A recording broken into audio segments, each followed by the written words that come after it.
first thing is start from the global level. There's been this rebirth of global great power competition, which has led to different narratives being fed into the information system, and also including in Southeast Europe.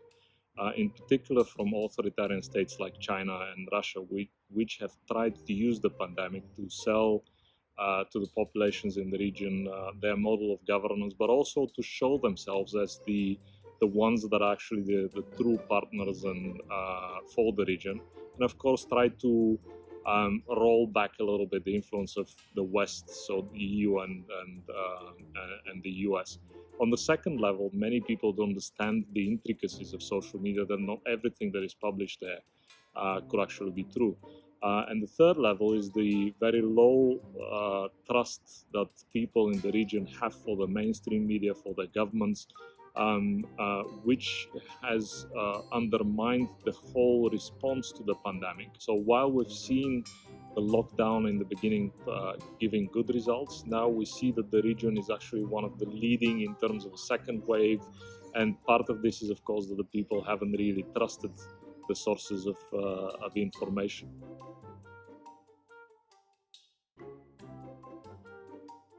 Now, this is part of the issue, that people don't really know what to trust. I mean, in the Balkans, there have been two overwhelming channels of information. One is TV, so state or private TV, and this has been very quickly replaced by social media. So unlike continental Europe or the other part of Europe, there's been an overwhelming kind of very swift transition to social media, which of course tends to amplify the disinformation that is being fed into all these accounts that are out there, and that has of course meant that the anxiety of people has been very, very high. One set of prominent messages has focused on 5G and the fact that it actually causes the virus, but another set of messages have, for instance, focused on the so-called global economic and financial capital, which has caused the virus in order to conceal an upcoming economic crisis. Messages have focused on the supposed fact that authoritarian regimes are better capable, as opposed to liberal democracies, to cope with the coronavirus pandemic. And China and Russia have claimed that this is so because authoritarian regimes mobilize much more quickly, and their societies also possess the necessary culture, such as respect for rules, in order to be able to deal with the pandemic in a more efficient way. Another prominent set of messages has also focused on the EU, and in particular that the EU solidarity is crumbling.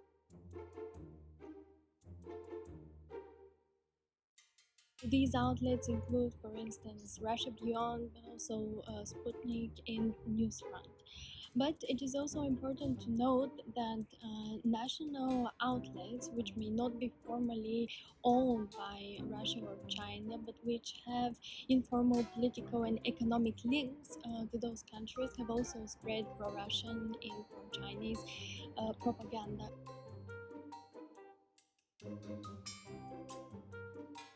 First thing is they reacted very actively on disinformation. So I think the Stratcom, the European External Action Service, was very strong in kind of exposing disinformation, but also distributing very positive messaging. On the second level, they reacted very strongly with financial support and with medical supplies, and I think this was very clearly visible, and it showed also in the countries in the region that actually the EU helped them a lot deal with the immediate effects of the crisis.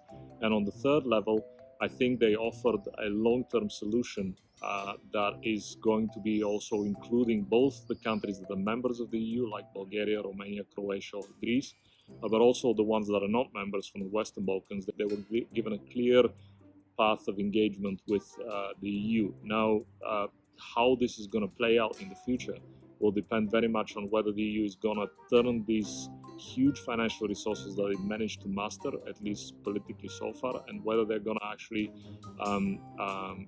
manage to work with the governments in the region to get these funds to the populations. I think if the protests we're seeing in July 2020 in Bulgaria and in Serbia are showing that people are very distrustful of their governments, and the EU will have to deal both with helping out the citizens, helping out the systems, but also dealing with the deep rule of law deficits in the region so that they could actually connect directly with the voters and directly with the citizens of the region.